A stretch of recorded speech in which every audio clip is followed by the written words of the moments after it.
आज हम पढ़ेंगे लेक्चर में पहले हमने पढ़ लिया था क्वालिटेटिव एस्पेक्ट देख लिए थे इलेक्ट्रोकेमिस्ट्री के। आज हम देखेंगे क्वांटिटेटिव एस्पेक्ट क्या होता है, इसके बारे में चर्चा करेंगे आज के लेक्चर में। चलो फटाफट से स्टार्ट करते हैं। Quantitative aspects of electrolysis. तो इलेक्ट्रोलिसिस के क्वांटिटेटिव एस्पेक्ट की अगर अपन चर्चा करें, देखें, समझें और सीखें तो क्या होगा। इसमें एक इंपॉर्टेंट लॉ आता है, इस लॉ का नाम होता है बेटा फैराडे लॉ। ठीक है, तो हम यहाँ पे आज जो डिस्कशन करने वाले हैं उसका नाम क्या है, फैराडेज लॉ ऑफ इलेक्ट्रोलिसिस।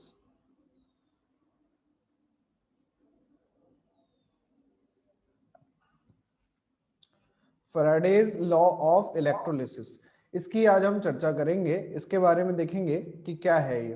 तो इसको बेसिकली दो पार्ट में हमने डिवाइड, दो लॉ होते हैं इसके, बट कहने को तो दो लॉ हैं बट है वो एक ही है ना। अगर आप उसको थोड़ा ठीक से समझेंगे तब आपको समझ में आएगा कि वो एक ही चीज है, बट उसको दो अलग अलग तरीके से हमने डिफाइन किया है। तो फर्स्ट लॉ अगर हम देखें, यहाँ पे लिख देते हैं फर्स्ट लॉ। तो फर्स्ट लॉ ऑफ फैराडे क्या कहता है, पहला लॉ जो है फैराडे का, देखो सिंपल सी बात है, कितने लोग फिजिक्स का थोड़ा बहुत तो आपको ज्ञान होगा ही ना, थोड़ा बहुत तो आपको ज्ञान होगा फिजिक्स, है ना। चलो इतना तो आप पढ़ ही रहे हो, फिजिक्स तो आपको पता ही है, तो हम उसी के बारे में थोड़ी सी चर्चा करेंगे यहाँ पे। वो ये कहेगा, देखो mass of any substance deposit और liberated at any electrode is directly proportional to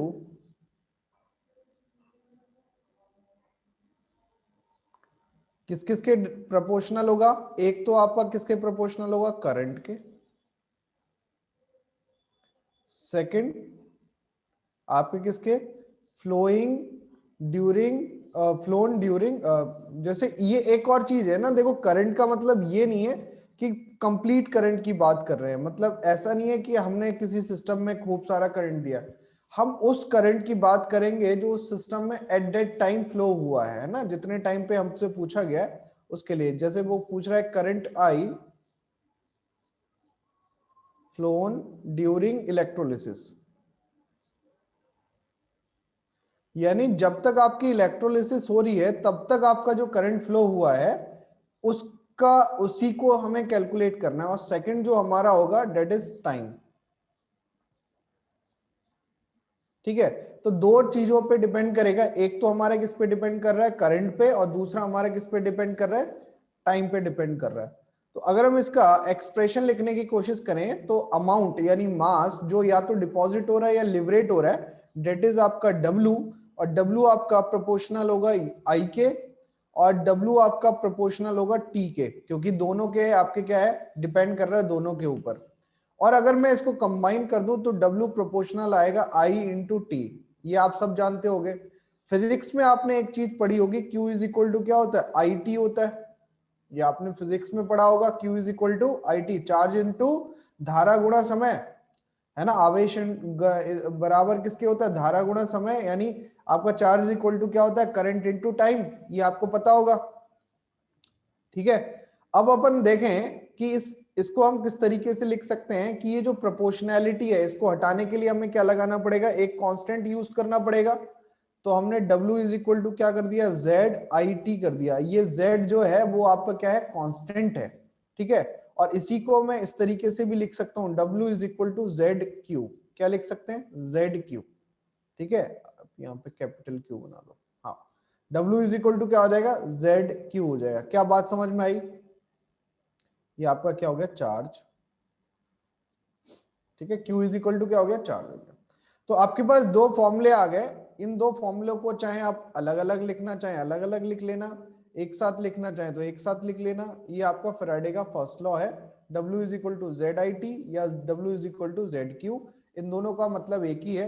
अगर आपको करंट और टाइम दिया हुआ है तो जेड क्यू लगाइए, अगर आपको जेड आई टी लगाइए, अगर आपको आवेश दिया हुआ है, आपको चार्ज दिया हुआ है, तो आप क्या लगाइए कि जेड क्यू लगाइए।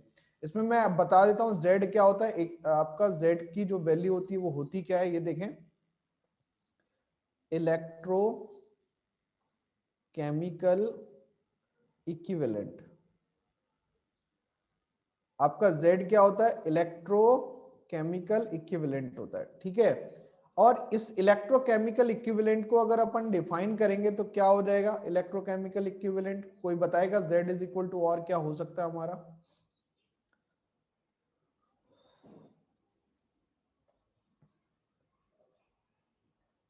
अच्छा यूनिट बता दो, बाकी तो और चीजें हम डिस्कस कर लेंगे। यूनिट ऑफ Z क्या होगी, यूनिट ऑफ Z।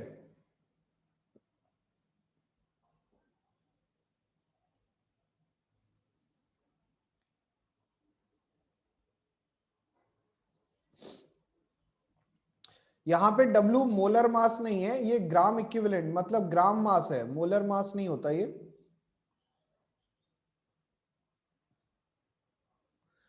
W आपका मास होता है, मोलर मास नहीं होता है ना, ये याद रखना। तो हम अगर यहाँ पे लिखें W बाई क्यू बनेगा हमारा, Z is equal to W by Q.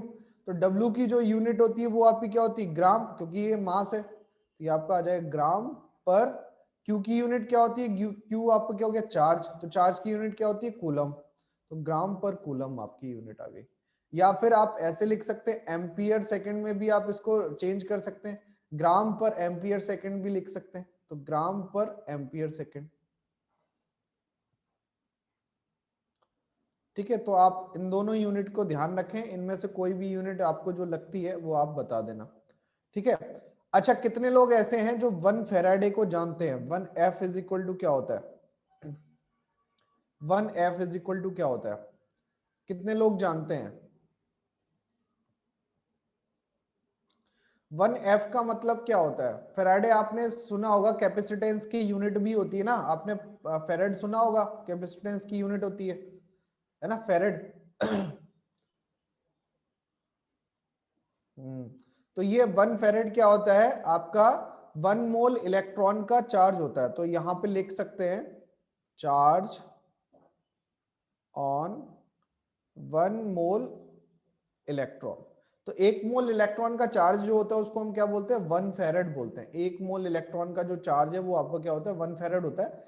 अब यार इसकी एग्जैक्ट वैल्यू याद नहीं रखनी है, जो याद रखना है वो मैं बता देता हूँ, 96500 कूलम याद रखिएगा। 96500 कूलम इज इक्वल टू क्या होता है, 1 फराडे होता है, ठीक है। तो ये आपसे पूछ सकता है इतना चार्ज इज इक्वल टू, और याद रखना कि अगर इसके अलावा एग्जैक्ट वैल्यू आपसे पूछेगा तो वो देगा क्वेश्चन के अंदर, आपको देगा कि ये वैल्यू फेराडे की यूज करनी है। और अगर आपकी वैल्यू नहीं दे रहा है फेराडे की तो आप 96500 ही यूज करेंगे, ठीक है।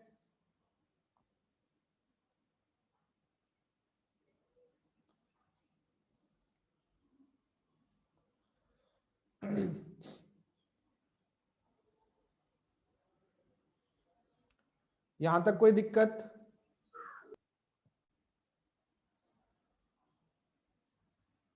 Clear.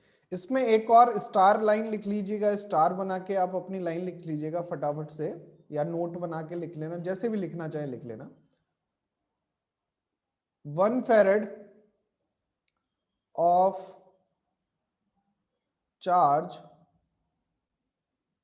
will always deposit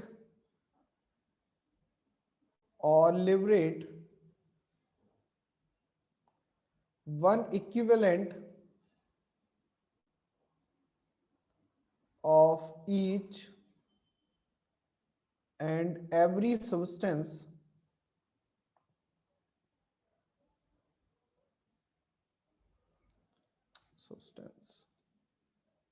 every substance at any electrode। देखो, क्योंकि जनरली आपको पता है कि एनोड में क्या होता है, एनोड में क्या होता है, एनोड आपका क्या होता जाता है, खत्म होता जाता है ना, डिसोशिएट होता जाएगा, एनोड आपका डिकम्पोज होता जाएगा। और कैथोड पे क्या होता है, कैथोड पे आपका डिपोजिशन होता जाता है, कैथोड का मास क्या हो जाएगा, धीरे धीरे बढ़ता जाएगा। ये आपने पढ़ा होगा जब मैं इलेक्ट्रोकेमिकल पढ़ा रहा था, तब मैंने आपको बोला था कि एनोड पे अगर मेटल है कोई तो वो टूट के आयन में कन्वर्ट हो जाएगा, और जो इलेक्ट्रोलाइट के अंदर आयन है वो कैथोड के ऊपर डिपॉजिट हो जाएंगे। तो ये इससे एक चीज तो क्लियर होती है कि एनोड का मास कम होना है, कैथोड का मास बढ़ना है, ये आपको पता हो गया ना। तो वो ये कह रहा है कि अगर हमारे पास 1 फैराडे चार्ज है, वो 1 फैराडे चार्ज एक इक्विवेलेंट किसी का भी हो, चाहे वो एनोड का हो चाहे वो कैथोड का हो, एक इक्विवेलेंट चेंज के लिए इंपॉर्टेंट होता है। अगर आपका एक इक्विवेलेंट चेंज हो रहा है तो उसके लिए आपका कितना मास लगेगा और कितना चार्ज लगेगा, 1 फैराडे चार्ज लगेगा। एक इक्विवेलेंट चेंज के लिए, चाहे वो आपका लिबरेट हो चाहे वो आपका डिपॉजिट हो, उसके लिए आपका 1 फैराडे चार्ज लगेगा। समस्या ये है, क्या आप इक्विवेलेंट को समझ पाते हैं या नहीं समझ पाते, ये जो टर्म है आपकी इक्विवेलेंट की, ये आपको समझ आती है या नहीं आती है। कितने लोग ऐसे हैं जिन्हें इक्विवेलेंट की टर्म समझ आती है कि हाँ सर इक्विवेलेंट तो मैं अच्छे से जानता हूं।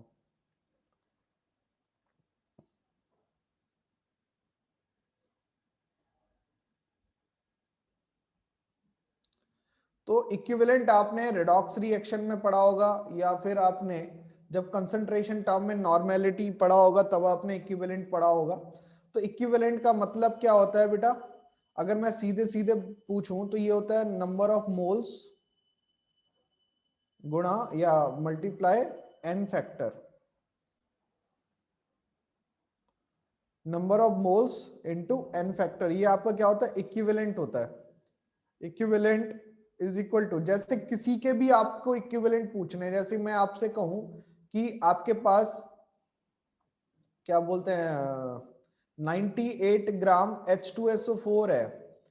अब इसके मैं आपसे पूछूं कि इक्विवेलेंट बताओ कितने हैं, तो इसके इक्विवेलेंट कितने बताओगे, ग्राम इक्विवेलेंट कितने होंगे इसके। तो 98 ग्राम H2SO4 है, तो इसके मोल कितने बनेंगे, तो मोल तो इसका मोल इंटू एन फैक्टर होगा, तो मोल तो इसके कितने हो जाएंगे 1, और एन फैक्टर H2SO4 का कितना होता है 2, तो वैल्यू कितनी आ जाएगी 2 आ जाएगी। बात समझ में आ गई। रेडॉक्स में इसका इंपॉर्टेंस आता है क्योंकि जितना आपका ऑक्सीडेंट का इक्विवेलेंट होना चाहिए उतना ही आपका रिडक्टेंट का इक्विवेलेंट होना चाहिए, वहां पे हम इसका ज्यादा यूज करते हैं। तो यहां तक तो मुझे नहीं लगता है किसी को कोई परेशानी होगी कि इक्विवेलेंट इज इक्वल टू क्या हो जाएगा, मोल डिवाइड मोल इनटू एन फैक्टर। इसका एक और फॉर्मूला है जो आपको यूज यहाँ पे ज्यादा करना है, ये आपका क्या होता है, इक्विवेलेंट इज इक्वल टू क्या होता है, given mass upon equivalent molar mass, W upon E. E क्या है आपका, इक्विवेलेंट वेट, इक्विवेलेंट वेट। जैसे अगर मैं इसका E पूछूं H2SO4 का E बताओ, तो H2SO4 का E हो जाएगा 98/2, ये आपका किसका E हो जाएगा, H2SO4 का E हो जाएगा। बात समझ में आ गई। तो E हमारा क्या हो गया, इक्विवेलेंट वेट हो गया। और यहाँ पे W क्या है, गिवन मास, क्योंकि मोल्स का फॉर्मूला क्या होता है, मोल्स का फॉर्मूला होता है given mass upon molar mass. हम मोलर मास की जगह पे कौन सा मास यूज कर रहे हैं, इक्विवेलेंट मास यूज कर रहे हैं। आ गई बात समझ में। ठीक है, आप चाहे E को और फॉर्मूले में लिख सकते हो, molar mass divided by n factor. जो जो आपको ठीक लगे, जो जो आपको फॉर्मूला याद ना हो रहा हो उसको आप लिख लेना कॉपी में, क्योंकि भैया लिखना ही सबसे इंपॉर्टेंट है। यहां तक कोई दिक्कत।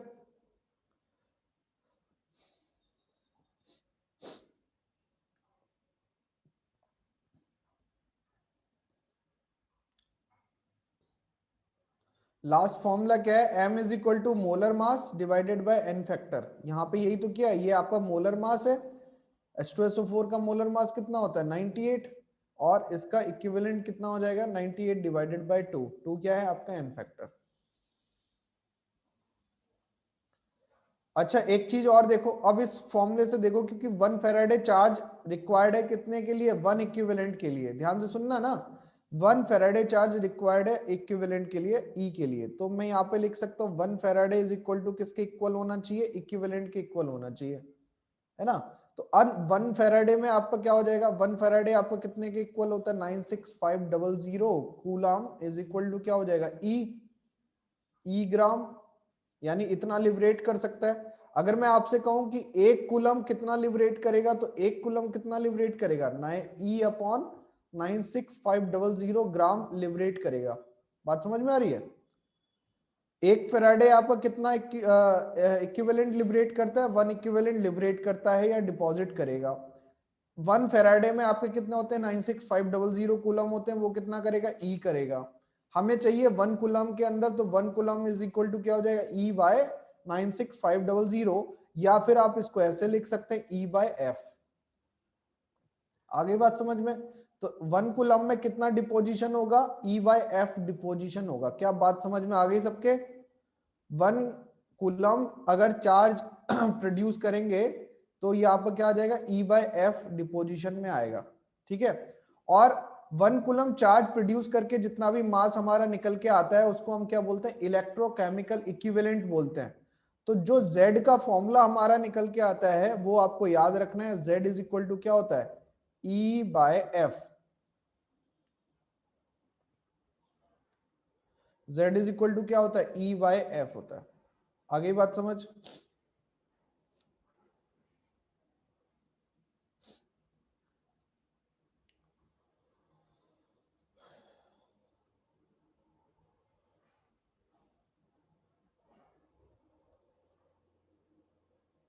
तो अब Z की वैल्यू आपके पास E बाय एफ आ गई। अब इसको आप यूज करिए, फॉर्मूला रखिए, तब आपको और भी अच्छे से एक और वैल्यू मिल जाएगी। देखो ध्यान से, तो हमारे पास फॉर्मूला क्या था, हमारे पास फॉर्मूला था W इज इक्वल टू क्या था, ZIT, यही था। तो Z की जगह अपन क्या रख सकते हैं, E बाय एफ। तो W इज इक्वल टू क्या बन जाएगा, EIT अपॉन 96500, ये भी बन सकता है। क्या गलत तो नहीं कह रहा मैं?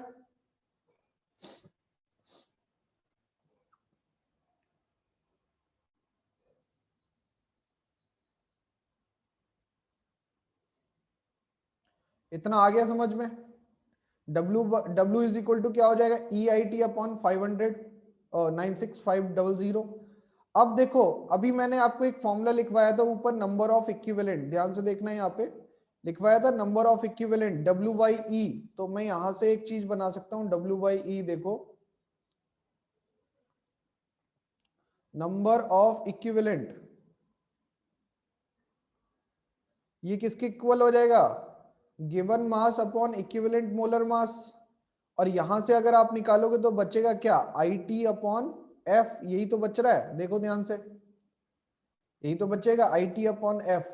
अब मुझे ये बताओ कि किसी दो सेल के अंदर, हमारे पास 2 सेल हैं, 4 सेल हैं, 5 सेल हैं, इन सेल के अंदर अगर मैंने सेम टाइम के लिए सेम करंट फ्लो किया, तो ये वाली वैल्यू तो आपकी क्या हो जाएगी, कांस्टेंट हो जाएगी।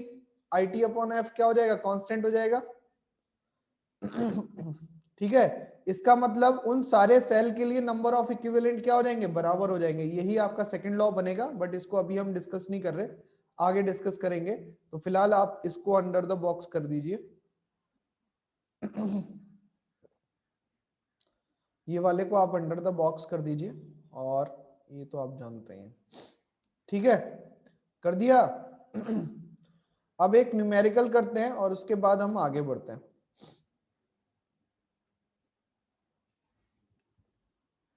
लिखो, calculate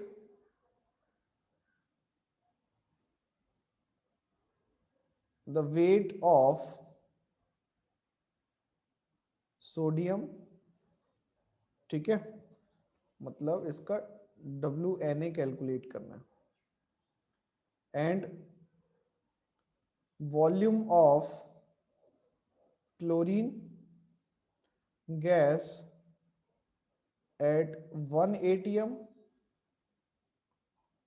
273 Kelvin by passing current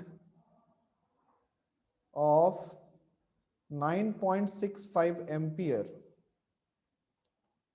for 10 to the power 3 second using platinum electrode। ठीक है, क्या कर सकते हैं इस सोल्यूशन को, इसका सोल्यूशन,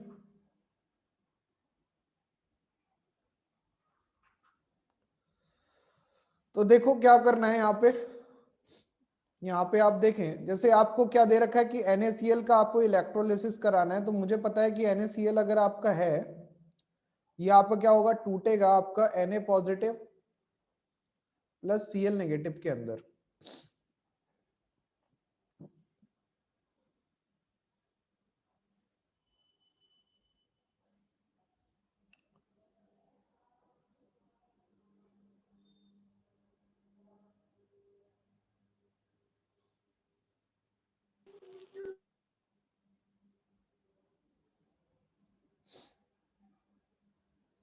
हाँ, तो ये आपका टूटेगा Na पॉजिटिव और Cl नेगेटिव के अंदर।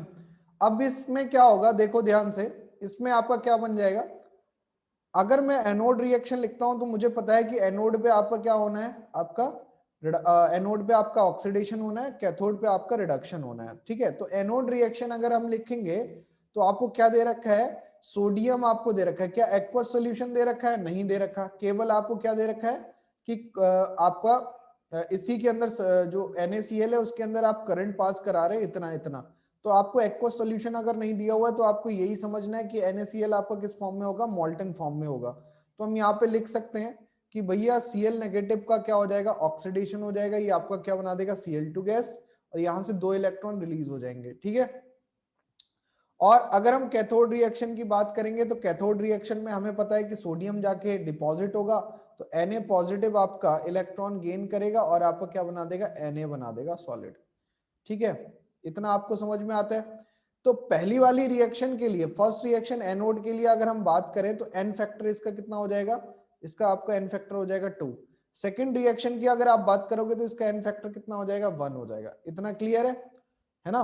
तो ये फर्स्ट रिएक्शन में क्योंकि 2 इलेक्ट्रॉन का रिक्वायरमेंट हो रहा है 1 मोल क्लोरीन बनने के लिए, तो आपका यहाँ पे क्या हो जाएगा, 2 हो जाएगा एन फैक्टर। यहाँ पे 1 मोल सोडियम बनने के लिए कितने का रिक्वायरमेंट है, 1 इलेक्ट्रॉन को, तो यहाँ पे एन फैक्टर हो जाएगा 1। यानी जितना इलेक्ट्रॉन एक्सेप्ट कर रहे हो 1 मोल बनाने के लिए, या 1 मोल से जितना इलेक्ट्रॉन डोनेट करोगे वही आपका क्या बनेगा, एन फैक्टर बनेगा। ठीक है, अब यहां से आगे बढ़ते हैं, इक्विवेलेंट ऑफ Na निकालें। Equivalent of Na that is equal to क्या हो जाएगा, इक्विवेलेंट ऑफ Cl2, क्योंकि भाई करंट तो आपने सेम पास किया है ना, सेम करंट पास कर रहे हो, तो सेम करंट सेम टाइम के लिए एक ही इलेक्ट्रोलाइट में कर रहे हो, तो जितना करंट आपको किसको मिलेगा, सोडियम को मिलेगा, जितना चार्ज आपको सोडियम को मिलेगा उतना ही चार्ज आपको किसको मिलेगा, क्लोरीन को मिलेगा। तो हमने ऊपर एक रिएक्शन में, एक इक्वेशन में देखा है कि इक्विवेलेंट अगर आपका I और T की वैल्यू सेम है तो आपके WI की वैल्यू भी क्या हो जाएगी, सेम हो जाएगी, मतलब नंबर ऑफ इक्विवेलेंट आपके क्या हो जाएंगे, बराबर हो जाएंगे। ठीक है, तो हम यहाँ पे लिखेंगे equivalent of sodium is equal to equivalent of chlorine. ठीक है, अब इसकी वैल्यू क्या बनेगी, इसकी वैल्यू आपकी बनेगी IT अपॉन F। तो I कितना है आपका 9.65 इंटू 10⁻³ डिवाइडेड बाय यहाँ पे कितना आएगा 96500। तो ये आपका सॉल्व करके कितना बन जाएगा, 0.1 बन जाएगा। ठीक है, ये आपका क्या आ गया, इक्विवेलेंट आ गया। क्या अब इस इक्विवेलेंट से आप आगे कुछ निकाल सकते हैं, इक्विवेलेंट से आगे कुछ निकाल सकते हैं आप।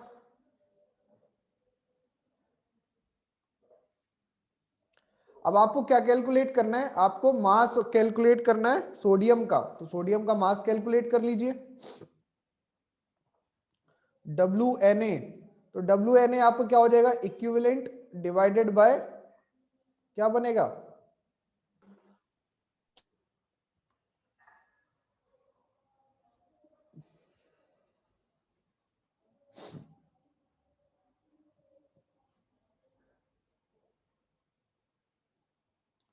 कोई मैसेज, कोई चैट नहीं कर रहा, कुछ लिख ही नहीं रहा कोई, बोलो।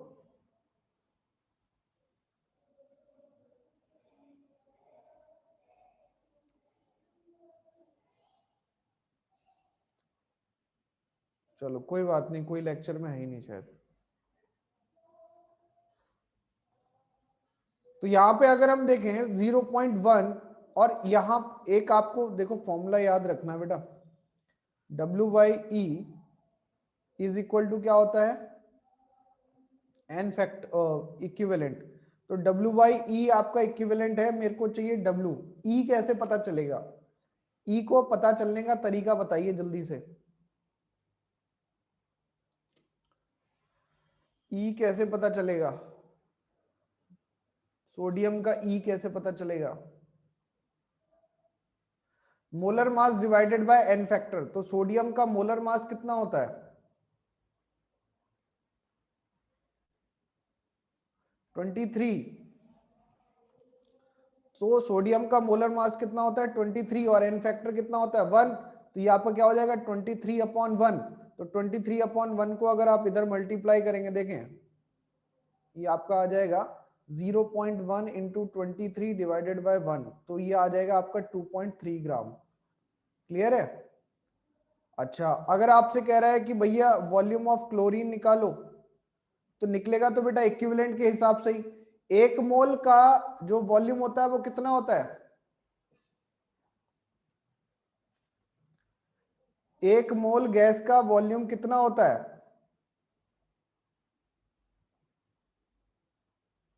22.4।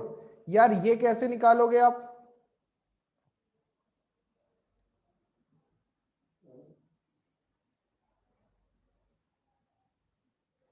देखो, इसको निकालने के लिए आपको यार इतना सब कुछ करने की जरूरत नहीं है, थोड़ा सा दिमाग लगाना है। देखो, यहाँ पे मास अपॉन इक्विवेलेंट मोलर मास दिया हुआ था, वॉल्यूम अपॉन इक्विवेलेंट वॉल्यूम ले लो। तो वॉल्यूम अपॉन इक्विवेलेंट वॉल्यूम कैसे लोगे? Volume of chlorine divided by, यहाँ पे इक्विवेलेंट वॉल्यूम ऑफ क्लोरीन कैसे आएगा? 22.4 डिवाइडेड बाय एन फैक्टर इसका 2 इज इक्वल टू कितना है? 0.1। क्या कर सकते हो सॉल्व अब इसको?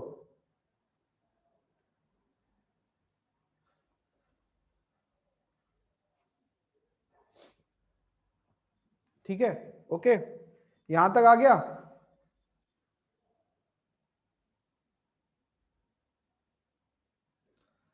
चलो, एक सवाल मैं दे रहा हूं, आप उसको सॉल्व करिएगा और उसके बाद मैं और आगे की डिस्कशन करता हूं। ठीक है, 5 मिनट है आपके पास वो क्वेश्चन सॉल्व करने के लिए। Calculate charge in फेरेड for the following. और ईमानदारी से सॉल्व करिएगा, ऐसा कुछ है नहीं, मैं सारा एक्सप्लेन कर दूंगा, रुक जाओ। 5 moles of SO4 2 negative ion. दूसरा आपको सॉल्व करना है 4.2 gram of nitride ion.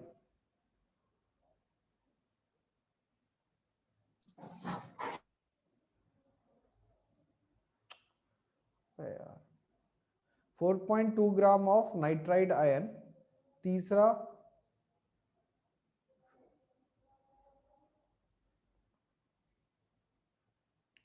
Third है आपके पास 4.2 ग्राम ऑफ अजाइड आयन। चलो, ये 3 पार्ट आप करो, तो 5 मिनट है आपके पास।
All done.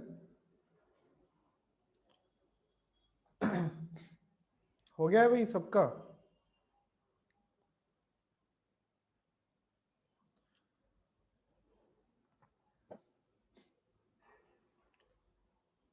तो आपसे पूछ रहा है कि 5 mole of SO4 2 negative ion के लिए अगर पूछ रहा है तो कैसे निकालोगे 5 mole of SO4 2 negative ion. तो बेटा यहाँ पे देखो 2 नेगेटिव आयन दिया हुआ है, इसका चार्ज कितना है -2। इसका मतलब इसके लिए जो n फैक्टर यूज होगा वो कितना होगा, -2 यूज होगा, है ना। ये तो आपको पता ही है। तो 1 मोल के लिए अगर हम ध्यान से देखें तो 1 मोल के लिए जो फेराडे चार्ज लगेगा वो कितना लगेगा, 2 फेराडे चार्ज लगेगा। सही कह रहा हूं मैं? 1 मोल को खत्म करने के लिए या 1 मोल के साथ रिएक्ट करने के लिए कितना चार्ज लगेगा हमारा, 2 फेराडे चार्ज लगेगा। ये कैसे पता चला भाई, इसका n फैक्टर कितना आ रहा है, 2 आ रहा है ना। समझ में आई बात नहीं आई?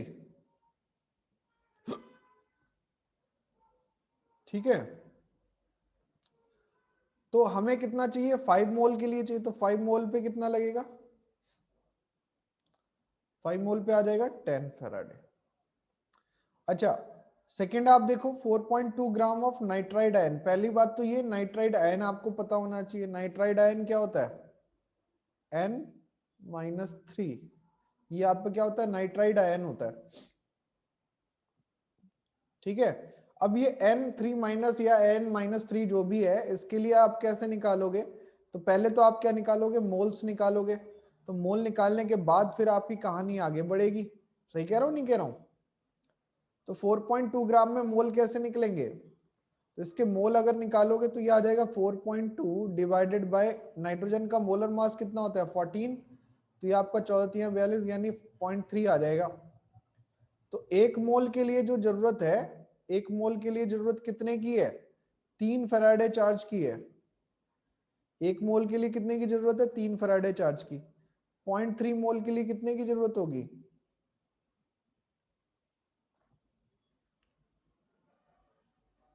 तो ये आपको आ जाएगा 0.9 फैराडे आ जाएगा। बात समझ में आ गई? अच्छा, इसमें आप देखें अजाइड आयन क्या होता है। अजाइड आयन आपको सबको पता होगा, अगर आप लोग ऑर्गेनिक भी पढ़ा होगा तो भी आपको पता होगा। इसको हम बोलते हैं N3 नेगेटिव। ठीक है, ये आपका N3 नेगेटिव है, ये आपका N3 नेगेटिव है। ठीक है, अब इस पे चार्ज कितना है, -1 चार्ज है। तो चार्ज अगर -1 है तो पहले तो आप क्या निकालेंगे, इसका मोलर मास निकालेंगे, वो मोल्स निकालेंगे। तो मोल्स कैसे आएंगे, 4.2 डिवाइडेड बाय 42, 1 आ गया। तो आपको पता ही है 1 मोल, सॉरी 0.1 आ गया। तो 1 मोल के लिए कितने की रिक्वायरमेंट है, 1 फैराडे चार्ज की, क्योंकि चार्ज कितना है इसके ऊपर, एक ही है। 0.1 मोल के लिए कितने की रिक्वायरमेंट है, आ गया समझ में? ओके, चलिए अब इससे आगे बढ़ते हैं। अगला हमारा क्या होगा, second law of Faraday.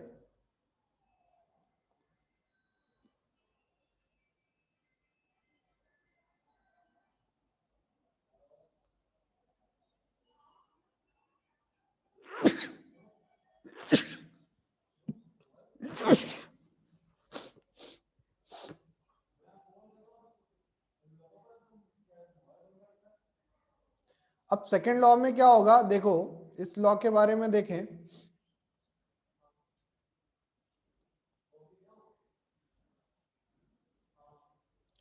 If more than one electrolytic cells are connected in series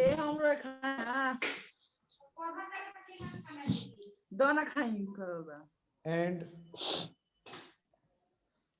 same amount of charge pass through each and every electrolyte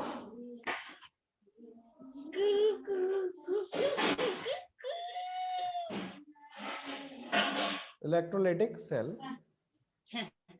then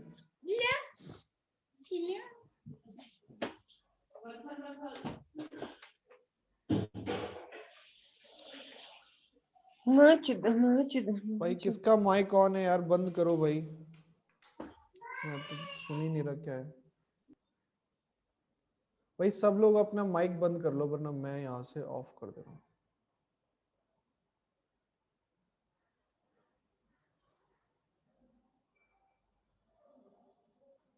अब ठीक है?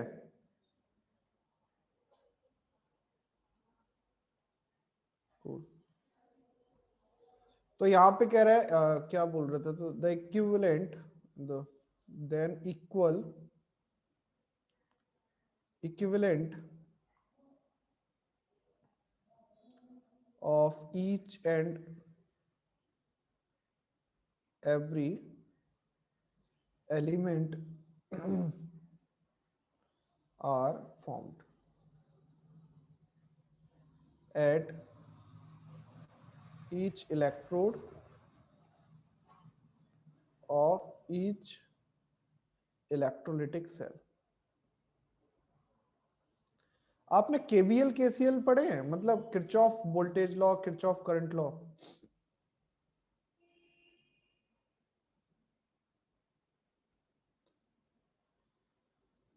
तो उसमें आपने एक चीज उसको तो चलो केबीएल केसीएल से तो मतलब नहीं, हाँ सीरीज पैरेलल पढ़ा होगा रेजिस्टेंस का, तो उसमें आपने एक चीज पढ़ी होगी, अगर आपके रेजिस्टेंस सीरीज फॉर्म में लगे हैं तो आपका करंट कांस्टेंट होता है, ये आपको पता होगा ना। हर रेजिस्टेंस में आपका करंट क्या होगा, इक्विवेलेंट होगा। अब आपने ऐसे ही काम करा, सेल लगा दिए, तो सेल भी आपने क्या करे कि सीरीज में लगाए हुए हैं, तो सीरीज में अगर सेल लगाए हैं और उनमें आप करंट पास करा रहे हो, तो करंट पास कराने में हर सेल में जो करंट जाएगा वो आपका क्या जाएगा, इक्विवेलेंट करंट जाएगा, इक्वल करंट जाएगा। और इक्वल करंट अगर इक्वल टाइम के लिए जाएगा, तो अभी आपको मैंने बोला था कि अगर आपकी IT की वैल्यू फिक्स हो गई, कांस्टेंट हो गई, तो WE की वैल्यू भी क्या हो जाएगी, कांस्टेंट हो जाएगी। मतलब नंबर ऑफ इक्विवेलेंट आपके क्या हो जाएंगे, कांस्टेंट हो जाएंगे। बात समझ में आ रही है? हमने ऊपर ही डिस्कस कर लिया था इसको, नाम खाली फालतू का हमने सेकंड लॉ बाद में दिया है, बट हमें पता है कि if I into t is equal to constant, तो अगर आपका IT की वैल्यू कांस्टेंट है और Q is equal to constant, तब आपका क्या हो जाएगा, तब आपको पता चल जाएगा कि WE की वैल्यू भी क्या होगी, कांस्टेंट हो जाएगी। ठीक है? और WE की वैल्यू कांस्टेंट होने का मतलब यह है कि number of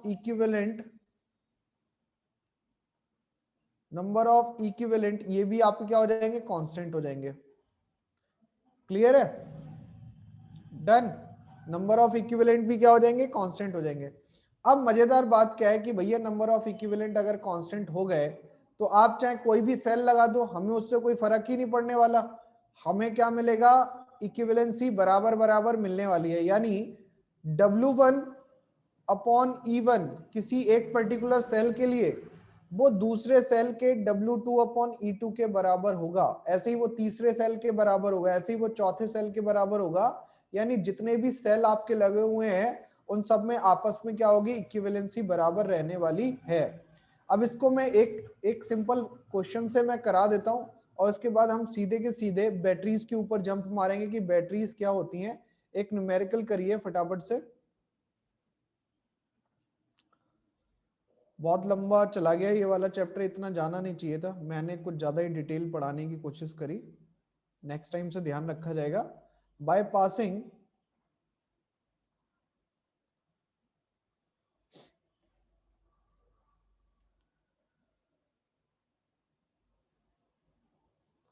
same amount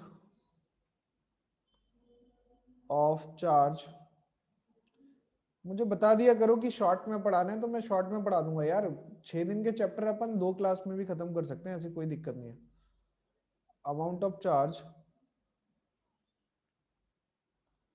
through aqueous AgNO3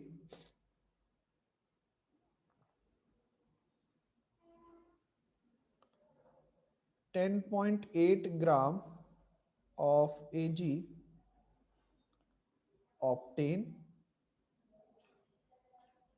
calculate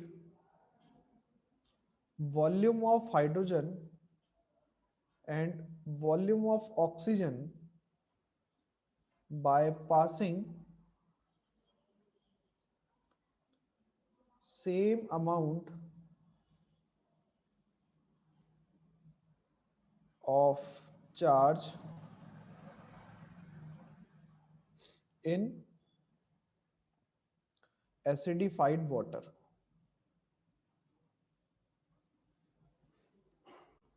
ध्यान से समझिए इस क्वेश्चन को और क्या करना है ये आप निकालने की कोशिश करिए जल्दी से। आपके पास केवल 3 मिनट है, 3 मिनट में अगर आप कर सकते हैं तो बढ़िया, अदरवाइज हम करेंगे।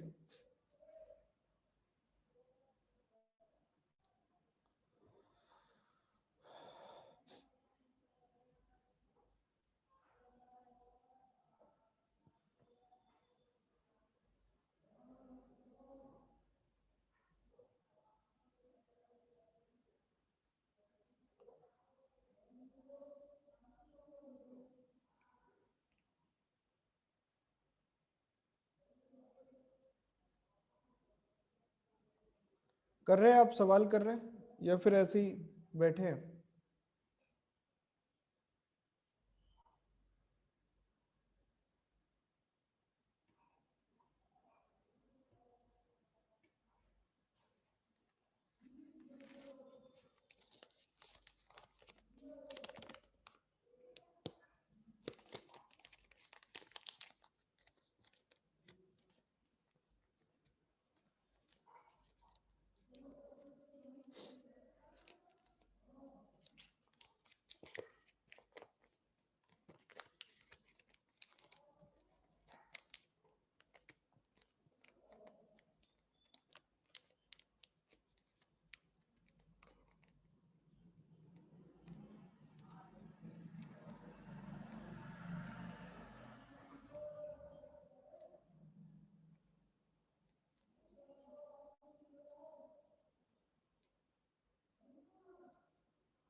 नहीं भाई यार, चॉकलेट नहीं खा रहा।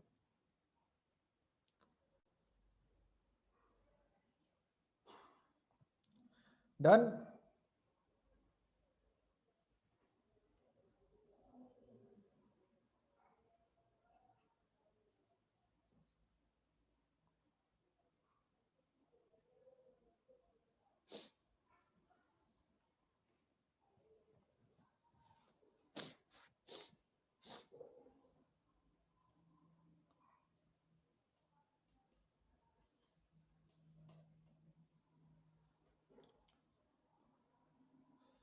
मेरे रश के कमर तूने पहली नजर जब नजर से मिलाई मजा आ गया,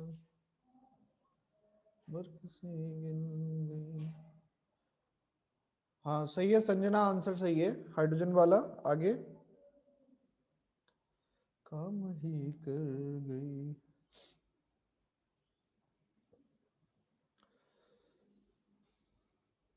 पापी पपीहा बोले ऐसे मोर जीरा डोले, तुझ बिन मेरे मन को आए ना करार।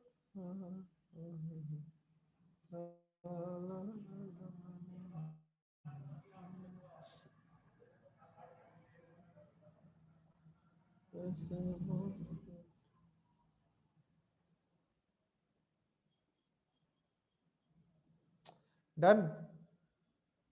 देखो क्या करना है यार, बहुत टाइम ले लिया तुमने। यहाँ पे देखो, आपको पता है कि सेम अमाउंट ऑफ चार्ज अगर हम फ्लो करा रहे हैं तो इसका मतलब क्या होगा, इक्विवेलेंट बराबर होंगे। तो हम यहाँ पे लिख सकते हैं equivalent of silver is equal to क्या होगा, equivalent of hydrogen is equal to क्या होगा, इक्विवेलेंट ऑफ ऑक्सीजन। अरे गलत तो नहीं कह रहा मैं? भाई तीनों के इक्विवेलेंट क्या हो जाएंगे, बराबर हो जाएंगे, सेम अमाउंट ऑफ चार्ज अगर आप फ्लो करा रहे हो तो। अब अमाउंट सिल्वर का कितना दिया हुआ है, गिवन मास कितना है सिल्वर का 10.8, और इक्विवेलेंट मोलर मास कितना होता है सिल्वर का 108 होता है भाई, क्योंकि एन फैक्टर सिल्वर का क्या होता है 1 होता है। तो ये अगर आप सॉल्व करोगे तो ये आएगा 0.1 आ जाएगा। ये 0.1 इक्विवेलेंट किसके होंगे, इक्विवेलेंट ऑफ H2 के, और यही इक्विवेलेंट किसके होंगे, इक्विवेलेंट ऑफ O2 के। अब मुझे क्या फाइंड आउट करना है, वॉल्यूम ऑफ H2। तो मैंने आपको पहले भी बोला है कि जब भी वॉल्यूम वाला केस आए तो आप क्या करेंगे, जो भी इक्विवेलेंट आ रहा है नंबर ऑफ इक्विवेलेंट वो लिखिए, डिवाइडेड बाय उसका एन फैक्टर लिखिए। तो हाइड्रोजन का एन फैक्टर कितना होता है, 2 होता है, 2 होता है, और एक मोल का वॉल्यूम कितना होता है 22.4 होता है। सॉल्व करेंगे तो आ जाएगा 11.2 लीटर आ जाएगा। Same as volume of O2 निकालना है तो इसके लिए क्या हो जाएगा, इक्विवेलेंट कितना है 0.1, एन फैक्टर कितना होता है ऑक्सीजन का 4, और यहाँ पे अगर अपन मल्टीप्लाई करेंगे तो 22.4 से मल्टीप्लाई करिए तो कितना आ जाएगा, सॉरी 11.2 नहीं आएगा, 1.12 लीटर आएगा, और ये आपको कितना आएगा 0.56 लीटर आएगा। तो आपका ये करेक्ट आंसर आ गया। उम्मीद करूंगा कि इस आंसर में आपको सबको समझ में आ गया होगा। एक मैं बता रहा था आपको, इतना क्लियर है आपको।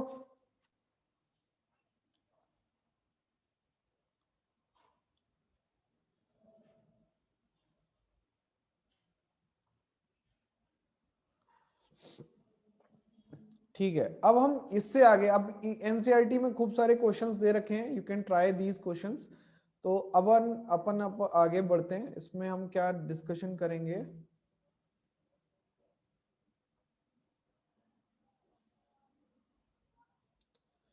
टॉपिक है हमारा batteries.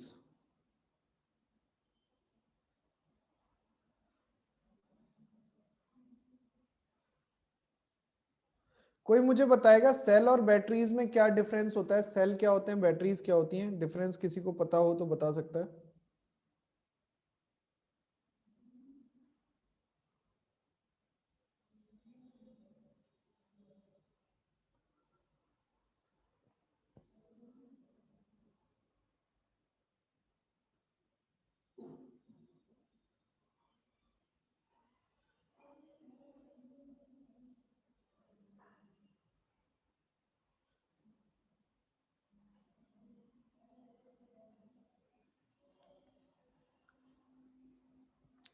Combination of cells are batteries, है ना, कि आपने दो या दो से ज्यादा सेल को उठा के आपने जोड़ दिया सीरीज या पैरेलल, वैसे तो सीरीज में ही जोड़ा जाता है, तो उसको हम क्या बोलते हैं, बैटरी बोलते हैं। ठीक है, और बैटरीज के लिए सबसे इंपॉर्टेंट बात याद रखना कि गिफ्ट फ्री एनर्जी की वैल्यू ग्रेटर देन 0 होगी या लेस देन 0 होगी, ये आप मुझे बता दीजिए। गिफ्ट फ्री एनर्जी की वैल्यू कैसी होगी, ग्रेटर देन 0 या लेस देन 0।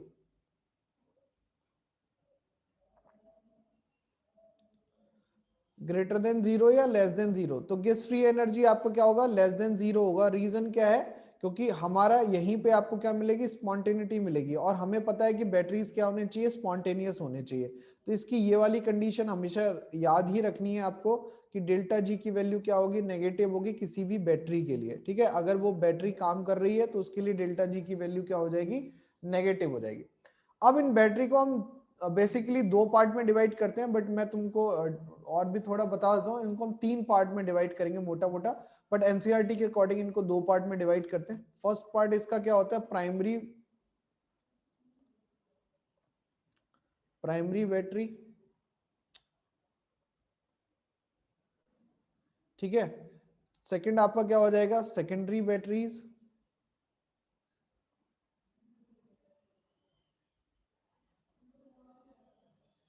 ठीक है, पहले तो आप इन दोनों को समझ लें, फिर मैं तीसरी वाली भी बता दूंगा जो आपके सिलेबस में नहीं है, बट अगर आप चाहें तो मैं बता सकता हूं, ऐसी कोई दिक्कत की बात नहीं है। प्राइमरी बैटरी का मतलब होता है कि जो आपकी रिचार्ज नहीं हो सकती, जिस बैटरी को आप रिचार्ज नहीं कर सकते, जिस बैटरी को आप एक ही बार यूज कर सकते हो। ठीक है, इसमें आपका रिवर्सिबल रिएक्शन पॉसिबल नहीं होती।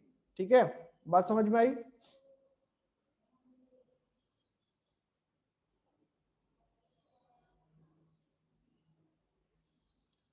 Not reversible in nature. ठीक है। तो ये जो आपकी प्राइमरी बैटरीज होती हैं ये आपकी रिवर्सिबल नहीं होती नेचर के अंदर, ये आपकी सिंगल यूज बैटरीज होती हैं, यूज एंड थ्रो वाली बैटरी होती हैं। जो आपने देखा होगा पेंसिल सेल देखे होंगे जो आपके टॉर्च में पड़ते हैं या फिर घड़ी में पड़ते हैं, वो आपके क्या होते हैं, प्राइमरी बैटरीज होती है। इनको एक बार यूज करो और फेंक दो। ठीक है, समझ में आ गई। इसी के अंदर जो आपके एग्जाम्पल हम बोल सकते हैं, जैसे ड्राई सेल होता है उसी को हम क्या बोलते हैं, ड्राई सेल बोलते हैं। जो पेंसिल सेल होते हैं ना उनको हम क्या बोलते हैं, ड्राई सेल बोलते हैं। दूसरा एक ने आपने वो बटन सेल देखे, बटन सेल जो घड़ी में आपके पड़ते हैं, रिस्ट वॉचेस में आपके पड़ते हैं, उसको हम क्या बोलते हैं, बटन सेल। तो मरकरी वाले जो सेल होते हैं ना, मरकरी वाले CDHG cell, cadmium mercury cell, तो इसमें आपका क्या होगा कि वो भी आपके क्या होते हैं, यूज एंड थ्रो वाले होते हैं। एक बार अगर आपने यूज कर लिया देन उसके बाद आप उसको फेंक दो, है ना, उसको रिचार्ज नहीं कर सकते। तो ये आपके क्या होते हैं, नॉट रिवर्सिबल होते हैं, है ना, इरिवर्सिबल प्रोसेस होती है इनकी। ये केवल एक ही डायरेक्शन में मूव कर सकते हैं, फॉरवर्ड डायरेक्शन में। क्लियर है। दूसरे आपकी होती है सेकेंडरी बैटरी। सेकेंडरी बैटरी आपकी क्या होती है, रिचार्जेबल होती है। यानी रिचार्जेबल का मतलब है ये आपकी क्या होती है, रिवर्सिबल रिएक्शंस होती हैं। ठीक है, रिवर्सिबल नेचर की होती है, मतलब इनको आप चार्ज करो, चलाओ और फिर डिस्चार्ज हो जाए तो फिर से चार्ज कर लो, फिर चलाओ, फिर से चार्ज कर लो, फिर से चलाओ। जैसे आपकी मोबाइल फोन्स की बैटरी है, ये आपकी इन्वर्टर की बैटरी है, तो ये आपकी कैसी बैटरी है, ये आपकी रिचार्जेबल बैटरी है। आप इनको चार्ज कर सकते हो, फिर चलाओगे, फिर ये डिस्चार्ज हो जाएंगे, फिर चार्ज करोगे, फिर डिस्चार्ज हो जाएंगे, फिर चार्ज करोगे, फिर डिस्चार्ज हो जाएंगे। तो यहाँ पे आपको क्या होगा, ये ऐसी बैटरी होती है, इनको हम बोलते हैं सेकेंडरी बैटरीज। ठीक है। और इसका जो मेन एग्जांपल है, जैसे अगर हम इसको जो हमें अपने सिलेबस में पढ़ना होता है, इसमें हमारे जो सिलेबस में आएगा वो आपकी कौन सी बैटरी होती है सेकेंडरी बैटरी में, lead storage battery. Lead storage battery जो आपकी जनरली किस में यूज होती है, लेड स्टोरेज बैटरी आपकी इन्वर्टर्स में यूज होती है। आपके बड़े बड़े जो ट्रक्स होते हैं उनमें हम यूज करते हैं, बड़ी जो बैटरी होती है उसको हम बोलते हैं क्या, कौन सी, लेड स्टोरेज बैटरी। ठीक है। ये आप चार्ज भी कर लेते हो, इन्वर्टर आपका क्या करेगा, चार्ज करेगा, फिर आपका क्या कर देता है, डिस्चार्ज कर देता है। कोई दिक्कत नहीं, यहां तक।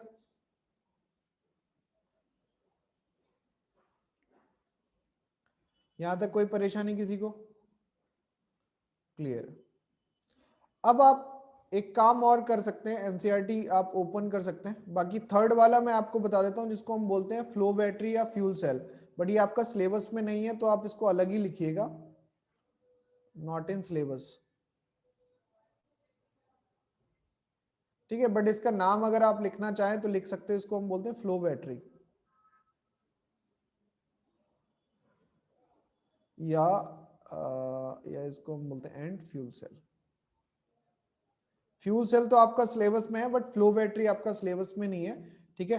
तो इसको हम बोल, ये आपकी थर्ड टाइप की बैटरी होती है जो आप डिटेल में आगे जब मास्टर्स ग्रेजुएशन करेंगे तब आप पढ़ेंगे, इसको फिलहाल आप यहीं पे स्टॉप कर दीजिए। अब इसमें एक एक करके मैं सारी चीजें आपको डिस्कशन करता जाता हूँ। एनसीईआरटी अगर आपके पास हो तो आप उसको खोल सकते हैं। तो सबसे पहले तो हम यहाँ पे जो डिस्कशन करेंगे वो करेंगे किसका, सबसे पहली जो हमारे पास बैटरी होगी वो होगी हमारी ड्राई और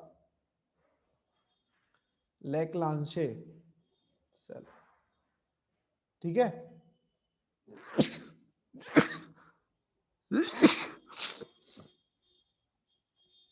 ड्राई और लेग्लांजे सेल की बात करें तो इसका मेनली आपको याद रखना है कि बेटा इसके अंदर इंपॉर्टेंट क्या है।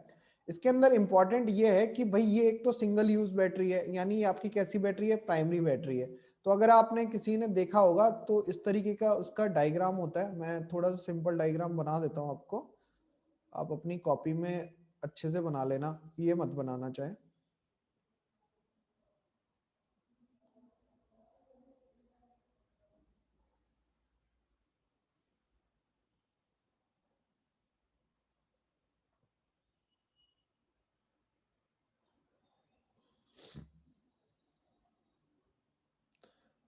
फ्राइडे लॉ हटा दिया क्या सिलेबस से?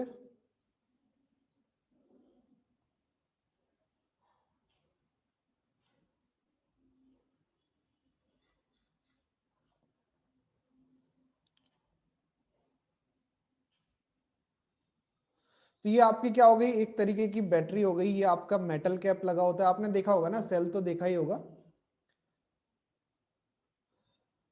ये जो बाहर वाला है ये आपका जिंक कवर है,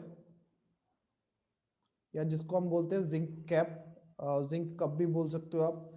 ये जो अंदर हमने यहाँ पे मिक्सचर लिया हुआ है, ये मिक्सचर बहुत ही इंपॉर्टेंट है, एग्जाम में पूछा जाएगा इस मिक्सचर का नाम, अगर आपका ये सिलेबस में है तो। Mixture of Mn4। अच्छा, Mn4 का मतलब क्या है, इसकी ऑक्सीडेशन स्टेट कितनी होगी, 4 होगी, Mn4 ऑक्साइड, जिसको हम बोलते हैं MnO2, है ना। अगर आप इसको लिखना चाहें तो ऐसे लिख देना, MnO2 ग्रेफाइट, और आपका क्या हो जाएगा, इंपॉर्टेंट क्या हो जाएगा, अमोनियम क्लोराइड यानी NH4Cl। इसके बारे में इंटरेस्टिंग स्टोरी ये है कि आपने पुराने सेल देखे होंगे, अगर ज्यादा दिनों तक पड़े रहे ना ये सेल किसी भी सिस्टम के अंदर, तो इसके अंदर से लिक्विड रिलीज हो जाता है और पूरा सिस्टम खराब कर देता है। तो वो अमोनियम क्लोराइड ही है, अमोनिया रिलीज कर देता है और पूरा सिस्टम खराब कर देता है। ठीक है, अमोनियम क्लोराइड एंड ZnCl2। ठीक है, ये आपके बीच में जो रॉड लगी है डेट इज कार्बन रॉड। आपने तोड़ के देखा होगा सेल, तो इसमें आपको मिली होगी काले रंग की रॉड मिली होगी। और ये जो आपका मेटल कवर है, ये आप तो जानते ही, यहाँ पे आपका पॉजिटिव चार्ज होता है, इस तरफ आपका नेगेटिव चार्ज होता है। तो पॉजिटिव चार्ज ये है, नेगेटिव चार्ज ये है। मुझे ये बताइए इसमें एनोड कौन सा है, कैथोड कौन सा है, फटाफट से।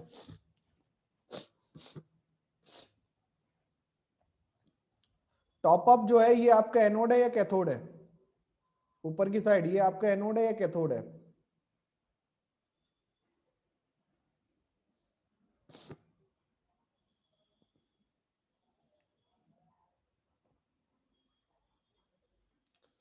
ठीक है, आ गई बात समझ में। ऊपर आपका क्या है, कैथोड है, नीचे आपका क्या है, एनोड है। क्योंकि आपको पता है कि भाई ये आपके कौन से सेल है जिस जो आपको इलेक्ट्रिसिटी दे रहे हैं, केमिकल रिएक्शन से क्या बना रहे हैं, एनर्जी जनरेट कर रहे हैं। तो ये आपका क्या हो जाएगा, कैथोड, और ये आपका एनोड। सवाल ये है कि इसमें रिएक्शन आपसे और चीजें क्या पूछी जाएंगी कि एनोड रिएक्शन बता दो और कैथोड रिएक्शन बता दो। एनोड पे मेरा हमेशा क्या होता है, ऑक्सीडेशन होता है, ये आपको सबको पता होगा। तो एनोड पे अगर आपका ऑक्सीडेशन होता है तो क्या होगा इस ऑक्सीडेशन में रिएक्शन, तो रिएक्शन आपकी होती है, जिंक जो आपका सॉलिड फॉर्म में है ये आपका कन्वर्ट हो जाता है Zn+2 के अंदर, और 2 इलेक्ट्रॉन रिलीज कर देगा यहाँ पे। ठीक है, तो ये आपकी एनोड रिएक्शन हो गई।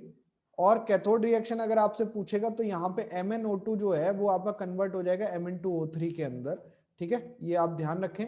और ये इंपॉर्टेंट रिएक्शन यहाँ पे कैथोड वाली है, और एग्जाम में पूछता जरूर है इस टाइप के रिएक्शन।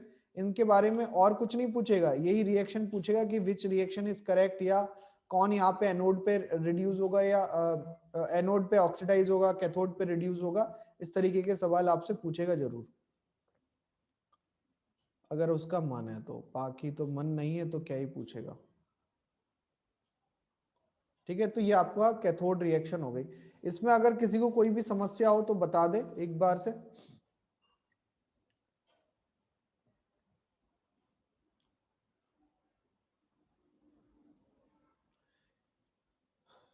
और इसी सोल्यूशन के अंदर एक और इंपॉर्टेंट चीज होती है, जो मैंने आपको बोला था कि सेल के अंदर लीकेज हो जाती है, वो आपकी किसकी वजह से होती है, अमोनियम आयन की वजह से। NH4 पॉजिटिव जो है वो आपका OH नेगेटिव से मिलेगा और आपको क्या बना देगा, अमोनिया बनाएगा और H2O बनाएगा। ठीक है, तो ये जो अमोनिया होता है ये आपका क्या हो जाता है, लीक हो जाता है। और ये अगर लीक हो जाएगा तो आपका क्या हो जाएगा, सेल को खराब कर देगा। इसके अलावा और कुछ नहीं है इसके अंदर, केवल इतनी बात आपको याद रखनी। क्या याद रख पाओगे आप,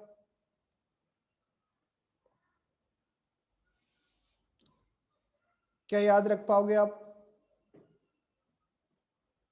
ठीक है, आइए इससे आगे बढ़ते हैं। इससे आगे हमारे पास दूसरा जो सेल है प्राइमरी में ही, वो है आपका मरकरी सेल, या मरकरी बैटरी जिसको बोलते हैं,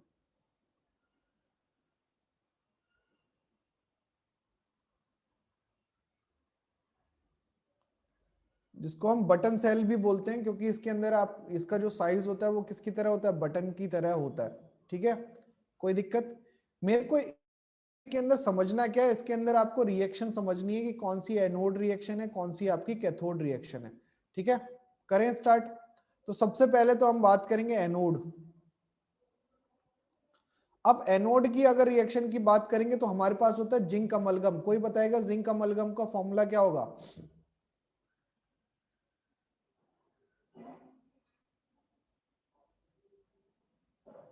जिंक अमलगम का फॉर्मूला,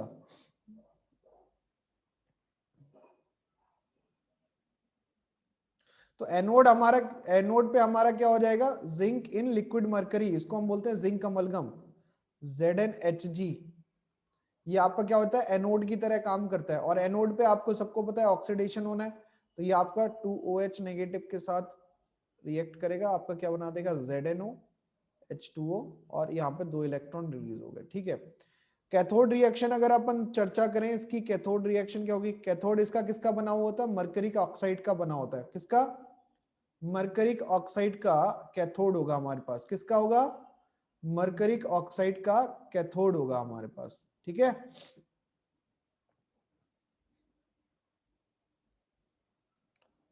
कोई बोलता ही नहीं है एक तो यार इसमें।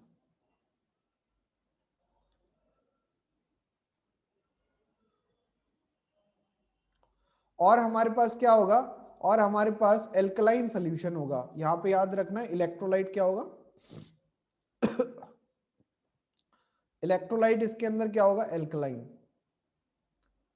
एल्कलाइन में आपका क्या हो सकता है? KOH हो सकता है, या फिर आपका ZnOH होल ट्वाइस भी हो सकता है। ठीक है। तो ये एल्कलाइन आपके इलेक्ट्रोलाइट होंगे जो मीडियम होंगे, जैसे यहाँ पे आपका OH नेगेटिव रिलीज किया गया, जो आपका इसी का काम करेगा, हेल्प करेगा इसको। ठीक है, बात समझ में आ रही है?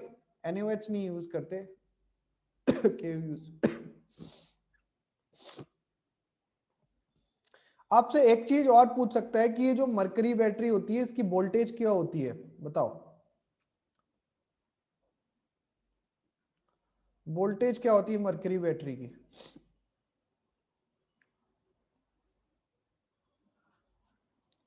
1.35 वोल्ट, सॉरी नहीं 35 नहीं 34 ही होती है, गलत क्यों? 1.34 वोल्ट होती है।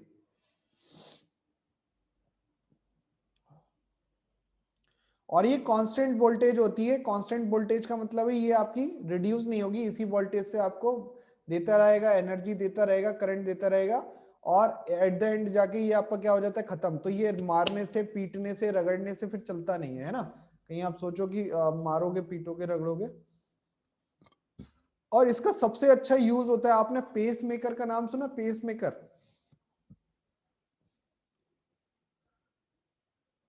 किस काम आता है? पेस मेकर हार्ट में लगाते हैं, हार्ट बीट को बैलेंस करने के लिए, न्यूट्रलाइज करने के लिए, बनाए रखने के लिए, तो हार्ट में लगाते हैं, तो उसका यूज किया जाता है। आर्टिफिशियल हार्ट में नहीं लगाते,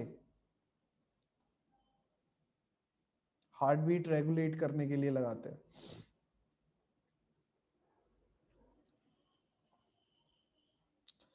आइए, अगला एक सेल है जिसका नाम है फ्यूल सेल।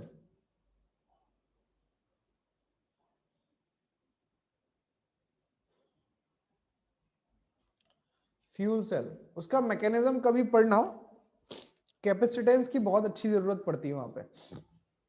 हाँ, फ्यूल सेल, फ्यूल सेल बताओ क्या होता है? फ्यूल सेल किसका होगा?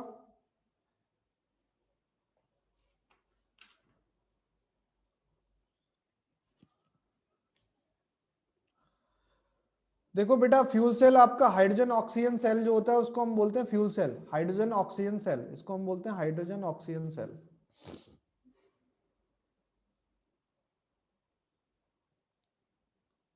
ठीक है।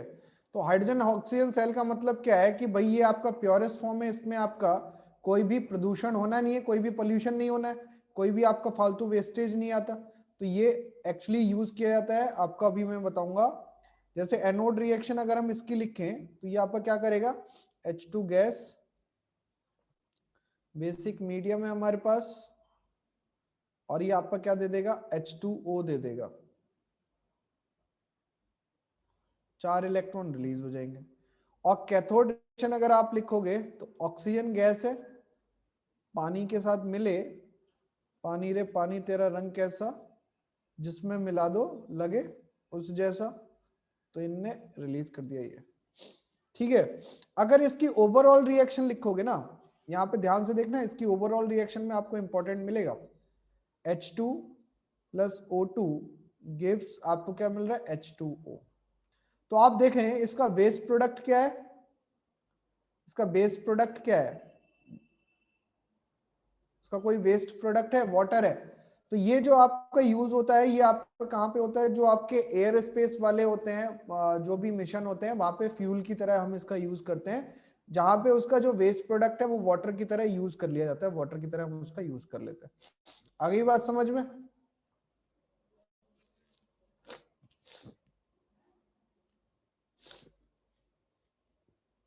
इसके अलावा फ्यूल सेल आपके और भी होते हैं, जैसे प्रोपेन ऑक्सीजन फ्यूल सेल होता है, या फिर मिथाइल एल्कोहल फ्यूल सेल होता है, वो हमारे सिलेबस में नहीं है, बट वो याद रखिएगा कि वाटर ऑक्सीजन हाइड्रोजन ऑक्सीजन के अलावा और भी फ्यूल सेल होते हैं, जिनमें आपको ये बात याद रखनी है कि हाँ भाई होते हैं, वही होते हैं, ऐसा नहीं है कि जिंदगी में एक ही चीज है हमारे पास, और भी चीजें हैं हमारे पास। आगे बात समझ।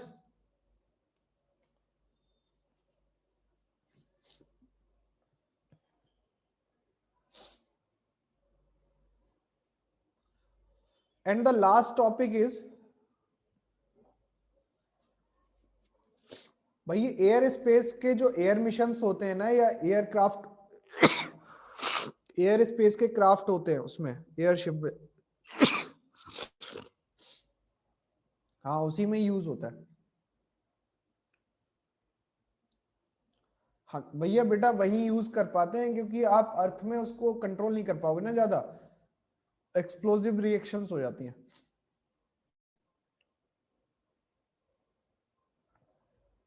And the last topic is lead storage battery.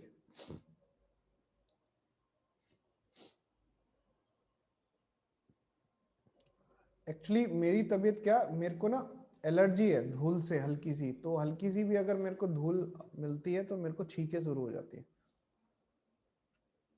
फिर प्रॉब्लम होती है। Lead storage battery. Thank you.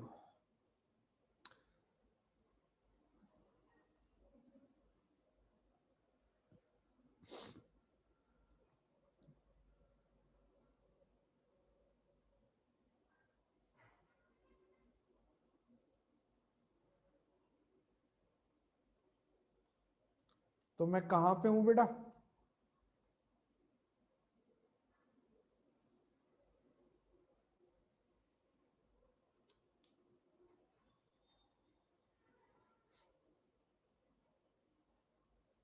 तो धूल मिट्टी मेरे घर के आसपास खेती खेत तो हैं, और क्या है। चलो आ जाओ यहाँ पे। लेड स्टोरेज बैटरी में इंपॉर्टेंटली आप समझें कि आपकी इसके अंदर चार्जिंग और डिस्चार्जिंग दोनों होती है, तो हम दोनों की रिएक्शन लिखेंगे। पहले लिखेंगे डिस्चार्जिंग रिएक्शन, डिस्चार्जिंग, और फिर लिखेंगे चार्जिंग। एक और बात यहाँ पे याद रखना, इसके अंदर हम जो इलेक्ट्रोड यूज करते हैं वो आपका किसका होता है, लेड ऑक्साइड का और लेड का। एक प्योर इलेक्ट्रोड होगा लेड का और दूसरा होगा लेड ऑक्साइड का इलेक्ट्रोड। सोल्यूशन हम किसका यूज करेंगे, सोल्यूशन हम यूज करेंगे किसका, सल्फ्यूरिक एसिड का। किसका, सल्फ्यूरिक एसिड का। क्या इतनी बात समझ में आ रही है। दो इलेक्ट्रोड यूज करेंगे, एक लेड का और एक लेड ऑक्साइड का, और सल्फ्यूरिक एसिड यूज करेंगे। क्या यूज करेंगे, सल्फ्यूरिक एसिड यूज करेंगे। तो डिस्चार्जिंग रिएक्शन, क्योंकि अगर आपको पता हो कि डिस्चार्जिंग रिएक्शन में भी आपका एनोड और कैथोड रिएक्शन होगी, सेम एज रिचार्जिंग रिएक्शन में भी आपकी एनोड कैथोड रिएक्शन होगी, है ना, ये तो आपको पता ही है। और ये भी आपको पता है कि एनोड पे आपका क्या होना है, ऑक्सीडेशन हमेशा होना है, कैथोड पे हमारा क्या होना है, रिडक्शन हमेशा होना है। क्या ये बात समझ में आती है सबको। एनोड पे हमारा क्या होगा, ऑक्सीडेशन या रिडक्शन।